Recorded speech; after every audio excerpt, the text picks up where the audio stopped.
Ready to go? Yeah, ready?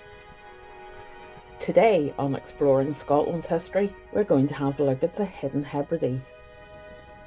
These are sites that we have visited that we might not necessarily have just as much information for a standalone video, but these sites do deserve recognition. Some of them were the most stunning places that we happened to come across. Enjoy.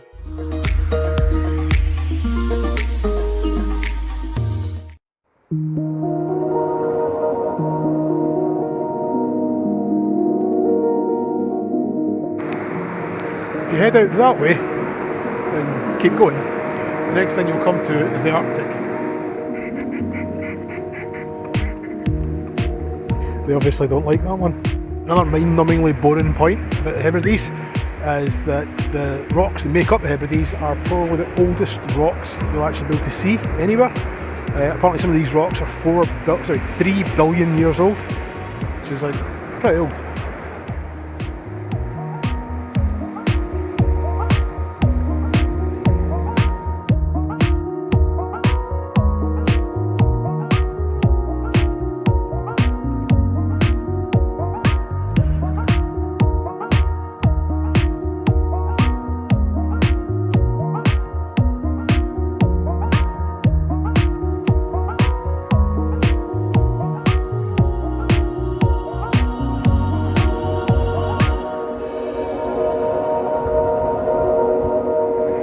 We're now at the 𝕳𝖎𝖕𝖉𝖊𝖓 lighthouse. Yes, 𝕳𝖎𝖕𝖊𝖓 lighthouse. It's the only lighthouse that hasn't been painted. It's fully red brick still. Don't know whether it was laziness, but it's quite cool. There's been a lot of sea monsters sighted about these shores. Oh, look again. In 1882 there was a German boat who reported seeing a 40-metre long sea serpent, and it had like 2 or 3 humps like out an of the 𝕊𝖆 water. Yeah, that sort of thing. But apparently there's been a lot of sea monsters reported here and on the southern end of the coast. Ah, so there you go. Cool. So the whole coastline here is just spectacular. It's just broken. Oh, it's broken. The lighthouse was built in 1862 by the Stephensons. The Stephensons also built the lighthouse at 𝕳𝖎𝖇𝖗𝖎𝖉 when we were out there doing the North Coast 500. And it's hard to tell today because it is really a glorious day, but this is supposed to be the windiest point in the UK. It's in the Guinness Book of Records. It is, yeah. But it's not very windy today.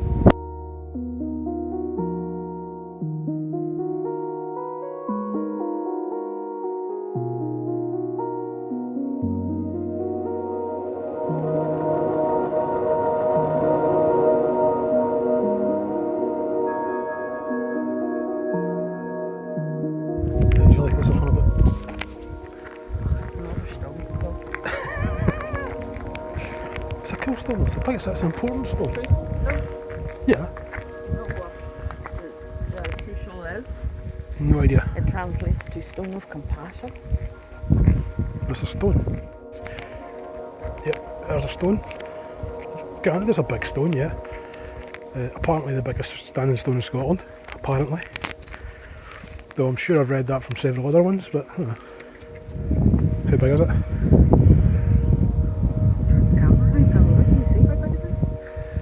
How big is it? 19 feet. Ludicrously, it is called the Stone of Compassion, but we're not sure why, because apparently this was the battlefield between the 𝕳𝖎𝖕𝖆𝖓s and Morrisons. Oh, right, okay. Doesn't sound that compatible. Just stand next to it and see how big it is. So, some perspective. Yeah, but I want some perspective for the viewers. Actually looks massive now. It's so small. You're not that small, you're what, 5'2"? On a good day in your shoes.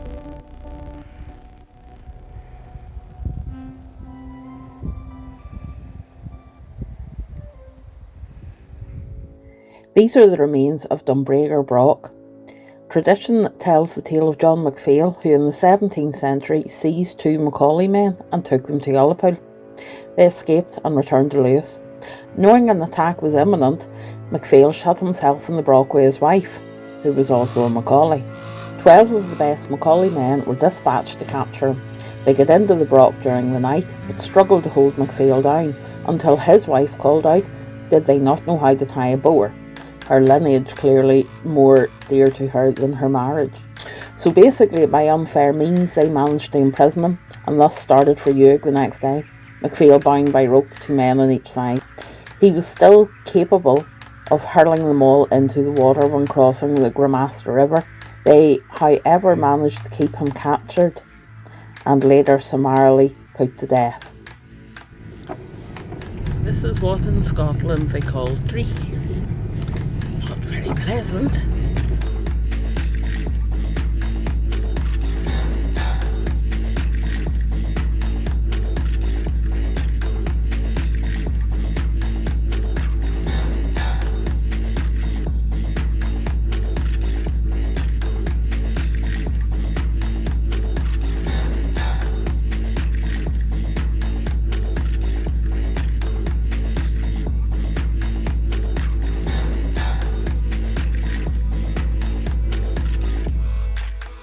Sea stacks are formed by thousands of years of erosion. The force of the sea weakens any cracks within a rock, causing it to break off from the headland, particularly when limestone forms part of the geology.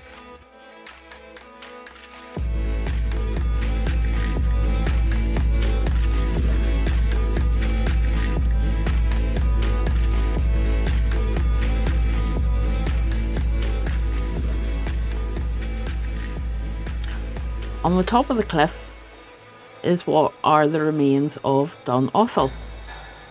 Described in various accounts as a natural fort, chapel remains and even a house inhabited by an outlaw.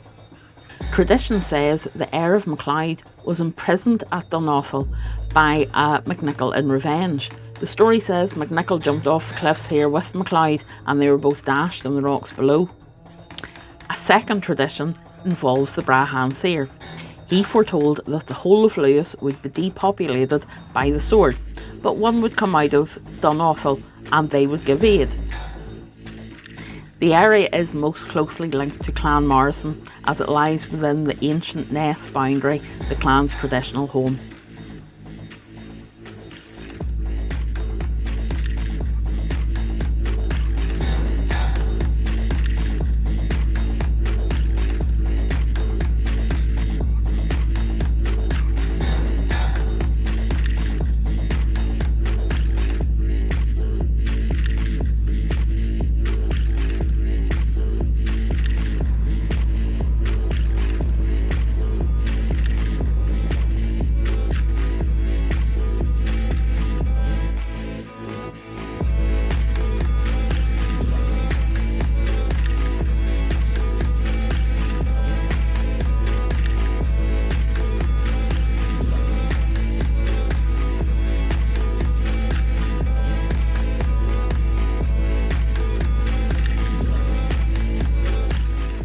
That was Achmore Stone Circle, a random pile of rocks halfway up the hill. Yeah, Achmore Stone Circle, don't bother.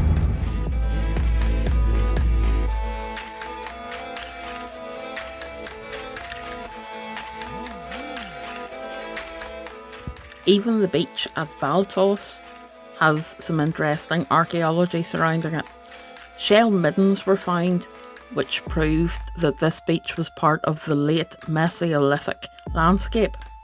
Archaeologists found struck quartz and flint, fish and mammal bones.